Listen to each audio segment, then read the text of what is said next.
I just love being able to do my own thing. I love being able to focus on my passions and on my interests, to be able to travel, to explore, and just set my own pace. I would really appreciate a partnership that is complementary to my life, as I would hope my relationship that I could bring to somebody is complementary to their life.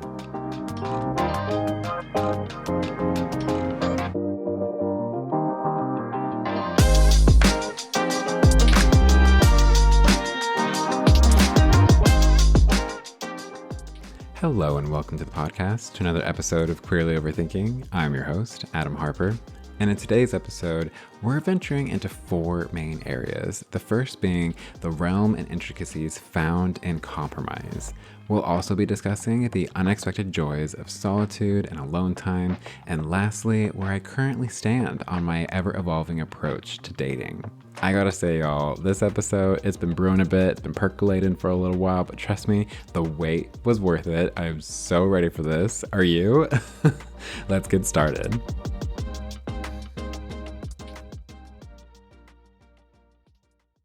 Well, welcome, folks, to the podcast. How are you? How's it going? It's always a great time being able to record an episode and just think back on things that I've been overthinking for a while. As mentioned in the intro, we're going to be thinking back on a few things that kind of relate to relationships in a way, both romantic and platonic, but the first being compromise. I may have briefly touched on this last season when talking about dating and relationships, but I wanted to discuss the means and methods of compromising in a way where you find common ground, resolution. You know, as Google defines compromise, it's quote unquote an agreement or settlement of a dispute that is reached by each side making concessions. Let me just put this out here so you know where I stand before I get into it further. Compromise is a really hard concept for me, especially as a recovering people pleaser. I find it so hard to find a balance of compromise, you know, especially when you think about what does actual compromise look like? What does people pleasing look like? What does self-sacrificing look like? What does just not finding any middle ground at all look like? You know, and I often feel like, again, my own feeling on this and personal opinion is like, I feel like I self-sacrifice a lot more than I do actually compromise. And I've talked about this before, but like resentment can really lean into that a little bit. And we'll talk a little bit more about that later too. But yeah, it's just difficult to think about where I'm at now, where it's hard to equalize things out without going so hard one way or the other, because there are times where I feel like I flip the script on myself and I'm like, what? Oh, y'all want to go do that? Oh, no, I'm good. Like, I won't be doing that at all. You know, instead of giving a little bit to receive a little bit in any situation, you know? So it's like, again, compromise is a big thing for me to kind of wrap my head around. And I think part of it is expressing how you feel, what you need. And that's difficult to do sometimes, being able to share that with somebody without feeling like you're oversharing or being destructively honest or feeling like someone's going to shame you for expressing your needs, all sorts of things. We could seriously go down that whole rabbit hole for a little bit, but let me reel it back a little bit. Thinking about compromise from a dating perspective, I feel like it's really easy for me to morph into whoever I'm infatuated with at that time, to be more into what they're into, to spend more time with their friends than my friends, to be in spaces they're more comfortable in than I am. The list could go on and on. I have also learned a lot from my last few dating experiences, but additionally, I feel like maybe, I don't know, this is where I'm trying to find that compromise, that balance, that idea of compromise. I'm not entirely sure of how much should I give in a relationship, in a dating experience, you know, and how much should I change of my own life to invest in this experience with somebody. One example was when I moved for a relationship. You know, yes, I know, very quintessential thing for me to do, but I'm not going to beat myself up for feeling the way that I felt with the thoughts and knowledge that I had in front of me. And I've said before, y'all, hindsight will most likely shine a light on some things after the fact. Thinking about this specific example, there was some resentment that bubbled up for me. I felt like I left so much of my life that I had built over the last few years to be closer to somebody that I was infatuated with. And it wasn't until after I started to see some compatibility disconnects that I started to feel like I had made some actual sacrifices in the name of a relationship. And I'm so grateful for friends who helped me realize that after the fact. But I also kind of see a pattern showing up here where I'm more willing to go the distance, both physically and maybe emotionally. I don't know. But where is the balance in that, in feeling, reciprocated? But do we have to always expect somebody to be reciprocal? Or I'm going to go down a whole rabbit hole if I'm not careful. But that's kind of where my overthinking process has been lately. I often ask myself, if I'm not naturally skilled at this idea of working together and cultivating curiosity, openness to new experiences, how can I? How can I start to work on that process without feeling apprehensive towards something new, something different, something that I'm not familiar with? I can't help but think about it's a sense of control that I have to feel like I have to let go of. Me, a control freak? Never. I am someone, though, who enjoys a good routine, for example. And when I find a routine that I like, it sometimes can take a lot of effort for me to change it. I do feel like I have to make very conscious decisions to be curious and explore my day to day and to kind of shake things up to add some variety and spice to my day to day routines. Truthfully, though, it has become easier to bend some of my routines, especially as I've found my, quote unquote, essentials. And essentials meaning things that I can't function without, or that like I really do need, and I'm not willing to compromise on these or let these go. And then the rest, willing to see where it goes and where it leads. So granted, those essentials for me can kind of fluctuate, but I have seen real growth in myself over time, being open to what life has in store, having the things around me that I feel will ground me and allow me to just sway with the motions ahead. That said, I do my best to express my essentials, or like the things that I would like or prefer to do when making plans, as much as possible. I know I'm not perfect at it, but that way it'll encourage a more enjoyable experience for myself and hopefully for others too. I mean, I want to include everybody when figuring things out. Like, for example, the difference between saying, I'm hungry, probably I'll be hungry around this time, and open to recommendations probably around this time, or, this is where I'm at on a scale of 1 to 10 of, just kind of leaving it open and fluid, versus this is somewhere I would like to really go and the time that I would really like to go. It's like knowing for yourself what you're willing to like give and take, what you're willing to be loose with, what you're willing to be firm with, whatever the case may be. Even thinking about that, though, I just had to pause and be like, yeah, that takes some effort for especially someone like me who oftentimes is like, oh, whatever you want, or I don't mind. But then I'm like, secretly, I do mind.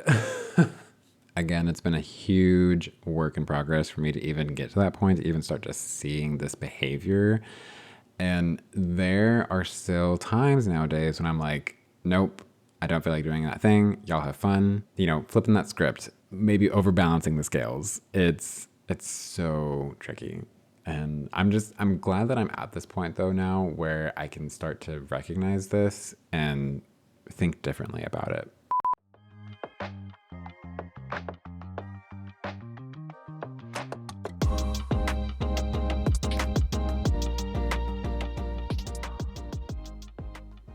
I want to shift gears here a little bit and talk more about finding joy in being by yourself. This is something that has taken me a very long time to refine and craft, but it also came with kind of a natural ease in doing. I may have shared this last season, but if you've had a conversation with me, you probably have heard me talk about how I really enjoy my alone time.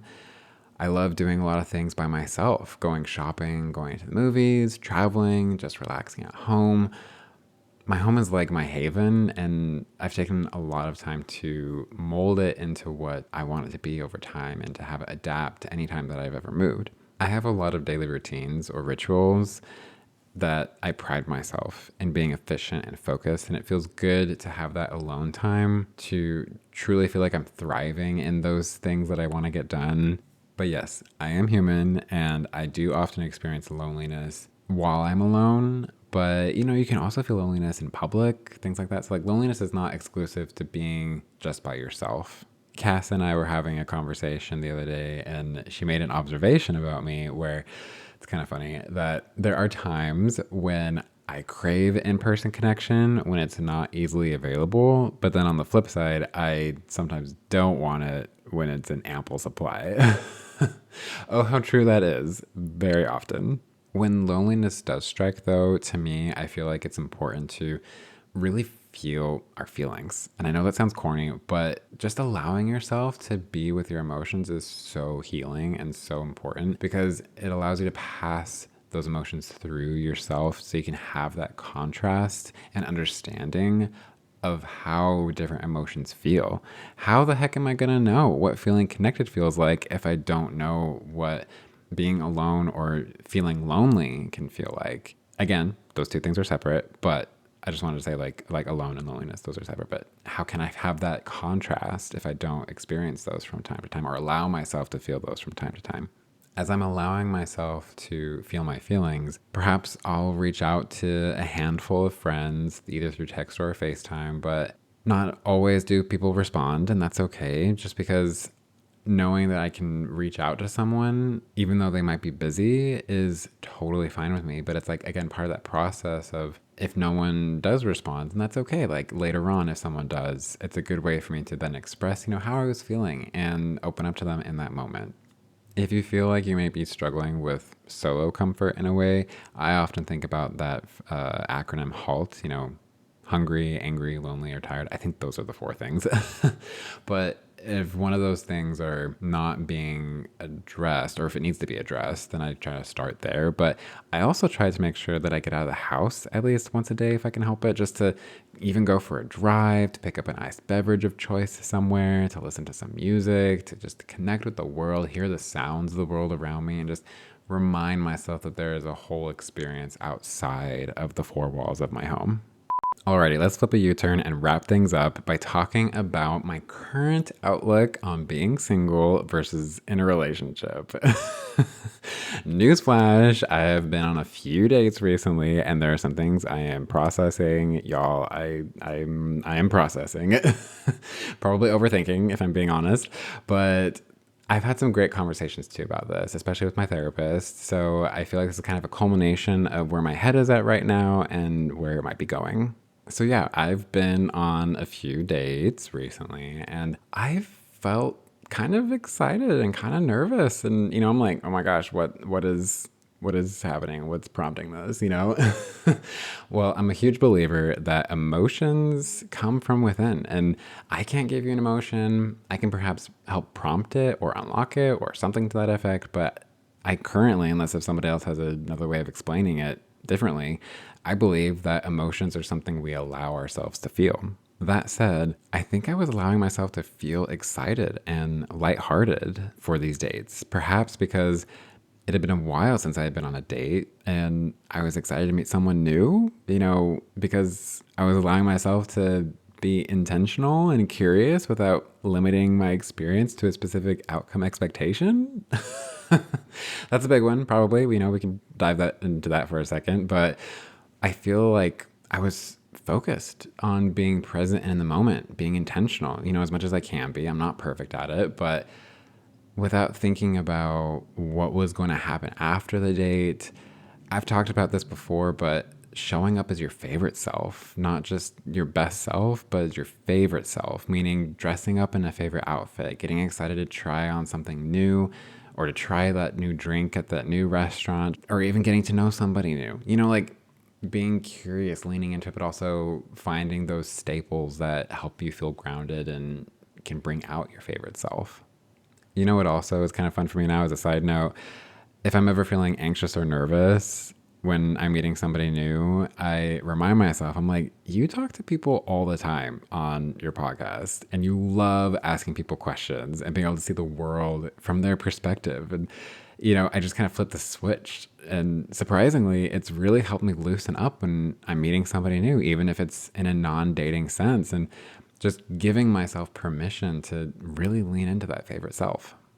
I was talking about this with my therapist the other day, and I was thinking about a question that is often asked in the dating world that kind of blends with the business world in a way of, how do I balance feeling like I had a return on investment or ROI after going on a date, but without turning that into a single interaction defining a possible long-term outcome or relationship? Yeah, kind of a big question, a big concept. If I'm being honest, it makes dating sound like it's a corporate partnership, which, I mean, in a way, it might be for a lot of people. I don't know. This question, y'all, really made me think because I, I don't know. I feel that whether I realize it or not, I do make assumptions about these single interactions defining a long-term outcome or relationship. But in all seriousness, I feel like it goes back to what we've talked about, intentionality, and not going into a date immediately analyzing it for future outcomes. And that is so hard. So let me just state again for the record that is still something I'm working on. But the more I think about it and the more that I'm aware of it, I will be more likely to see it when it happens and to actually address it with the tools that I'm learning as I'm continuing to grow and evolve into the next best version of myself. The last point I want to land on, and regardless of relationship status, is my current feelings towards a future partnership. And I've asked myself this question so many times, both personally, but, I did ask it this last season as well. And I feel like my answer has shifted slightly because it probably is going to be an evolving answer as life continues on and as we grow and change and our wants and needs and desires change. But right now, I'm very happy being single. Even in the pangs of loneliness from time to time or wanting to cuddle up with somebody sometime, I just love being able to do my own thing. I love being able to focus on my passions and on my interests, to be able to travel, to explore, and just set my own pace. From a high level perspective, and perhaps I'll learn how to define this further down the road, I would really appreciate a partnership that is complementary to my life, as I would hope my relationship that I could bring to somebody is complementary to their life. I've put so much work and effort into crafting this life that I have for myself that I feel like it's difficult for me to consider making huge life changes for anybody right now, which again, that's immediately, I can see that I'm jumping from point A to Z with that statement. So again, I'm kind of trying to pull myself back from that a little bit. I want to really emphasize the word complementary. There are a lot of visual representations of what this could potentially look like, and I have a couple favorites that I want to share with you. The first being your life is like a delicious ice cream sundae, and it's got all of your favorite flavors and toppings, and it's just so freaking delicious. And then someone comes along and sits next to you with their ice cream sundae full of all their flavors and favorite toppings, and you get to have a few tastes of each other's flavors without completely giving up your own. My other favorite visual is life is like a puzzle. Like your specific life is a puzzle that you're building, and you have all the pieces you need to make a complete and full life. And so does the person next to you who comes and sits and starts working on their puzzle with you. But then you both start a brand new puzzle together while you're working simultaneously on your own puzzles, choosing how much time and effort to give to each puzzle, Hopefully these visuals come across well, and they can be interpreted in so many different ways, but these are the ones that really help me to just feel like I can visualize this type of partnership relationship in front of me, and it doesn't seem all that scary. So anyway, I'm a visual creative kind of person, so this often helps me to sort my thoughts out in a way.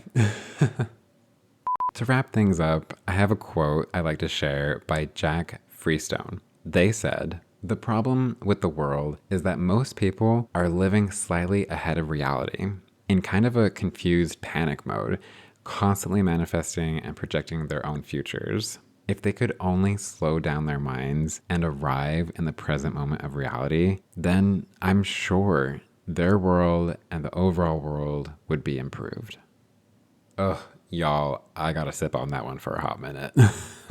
I think that is so accurate. And I just feel like we do live in our own versions of reality. And while several things might overlap between realities, I do find myself from time to time feeling like I'm living in a future reality or in a past reality rather than the present. And I really want to make a concerted effort to be more present and to be intentional about this reality right in front of me, something to overthink about. Well, thanks, y'all, for joining me today. It has been amazing being able to explore new ideas with you and to revisit thoughts from last season. And season 2 is well underway. You can expect new episodes every other week. Be sure to hit that follow or subscribe button to get notified when new episodes drop. And thanks again for being here. You're awesome. I just am so excited that you're here listening to this. So anyway, hope you have a great day, and I'll see y'all in the next one. Queerly Overthinking is hosted, edited, and executive produced by Adam Harper, with additional producing by Cass Cooper. You can follow Queerly Overthinking on Instagram or TikTok at Queerly Overthinking, and you can find more at www.queerlyoverthinking.com.